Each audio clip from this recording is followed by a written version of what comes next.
Anong ganap sa mundo ng showbiz? Binati ko si DILG Secretary John Vic Remulla matapos magbiro sa opisyal na anunsyo ukol sa suspensyon ng pasok at trabaho dahil sa malawakang pagbaha dulot ng habagat at bagyong Krising. Sa Facebook post ng DILG noong July 22, sinabi ni Remulla, "Mga abangers, sarap ng bogchi ko. Sa kabusugan ay nakaidlip ng sandali. O eto na ang inaabangan ninyo."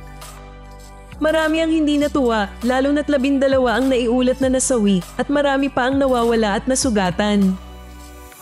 Isa sa nag-react ay ang aktor na si Jake Ejercito, na nagsabing, "There's a time and place for trying to be funny, this isn't one of them." Humingi ng paumanhin si Remulla at iginiit na wala siyang masamang intensyon. "Palabiro lang talaga ako. Gusto ko lang magaan ang dating ng anunsyo," aniya sa GMA Unang Balita. Pero para sa maraming netizen, hindi ito ang panahon ng pabirong tono, lalo't maraming kababayan ang naghihirap.